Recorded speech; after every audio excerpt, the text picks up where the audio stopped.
Assalamu alaikum wa rahmatullahi wa barakatuh. Thank you very much for inviting me to speak today on the topic of social justice. Social justice is the idea that everyone should have equal access to opportunities, resources, and privileges in society.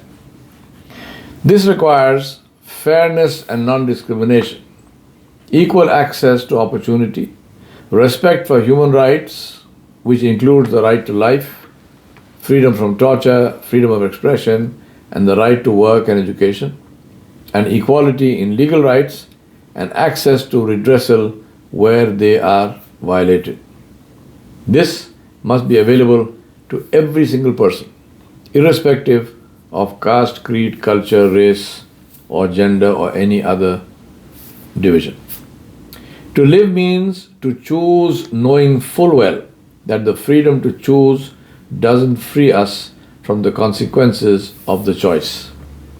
To choose the side we want to stand on, the side we want to support and uphold, understanding that there may be a price to pay for speaking out against injustice, but the cost of silence is higher. I recall the famous words of Pastor Martin Niemöller, who said, "First, they came for the socialists and I did not speak out because I was not a socialist. Then they came for the trade unionists and I did not speak out because I was not a trade unionist. Then they came for the Jews and I did not speak out because I was not a Jew. Then they came for me and there was no one left to speak for me." Injustice to one is injustice to all. That is Islam. And that is why Islam orders us to stand against injustice. Allah subhanahu wa ta'ala ordered us to stand against injustice no matter who commits it and defend the victim of injustice no matter who that might be. Allah subhanahu wa ta'ala commanded us and He said, "Ya ayyuhalladhina amanu kunu qawwamina bil qisti shuhada'a lillahi walau ala anfusikum abil walidaini wal aqrabin in yakun ghaniyan aw faqira fallahu awla bihima fala tattabi'ul hawa an ta'dilu wa in talwu aw turidu fa inna allaha kana bima ta'maluna khabira." Allah subhanahu wa ta'ala said, which means, O believers, stand firm for justice as witnesses for Allah, even if it is against yourselves, your parents or close relatives, be they rich or poor. Allah is best to ensure their interests. So do not let your desires cause you to deviate from justice.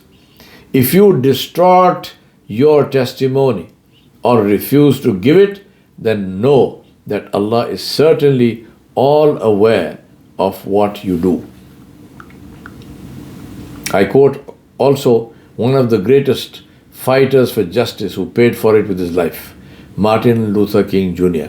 He said, "There comes a time when silence is betrayal. Our lives begin to end the day we become silent about things that matter. In the end, we will remember not the words of our enemies, but the silence of our friends." He also said, "Cowardice asks the question, is it safe? Expediency asks the question, is it politic? Vanity asks the question, is it popular? But conscience asks the question, is it right?" And there comes a time when one must take a position that is neither safe, nor politic, nor popular, but one must take it because it is right. I say to you, O people of conscience everywhere, the time has come to speak out against all hatred. Hatred is fire and the result is always ash. Speak out against all forms of racism and extremism. Speak out against Islamophobia, anti-Semitism, all forms of racism, all forms of extremism. Speak out against all ideologies which tell you that land and power and oil and energy, that anything is more valuable than human life. Speak out against all ideologies that seek to differentiate the value of human life based on color and religion and race or nationality of the human being. I say to you that every human being is exactly as valuable as every other human being. And anyone who seeks to devalue one human being has devalued us all. That injustice anywhere is injustice everywhere. That is what we must all pledge to fight. Because when we are called upon before the one from whom nothing is hidden, we will not be asked what happened. We will be asked, what did you do? I want to conclude with Emily Dixon's lovely poem called Hope.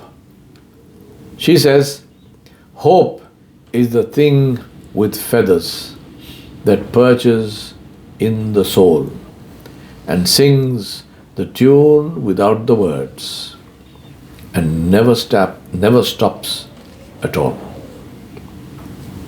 I repeat, hope is the thing with feathers that perches in the soul and sings the tune without the words and never stops at all. Emily Dixon. Thank you.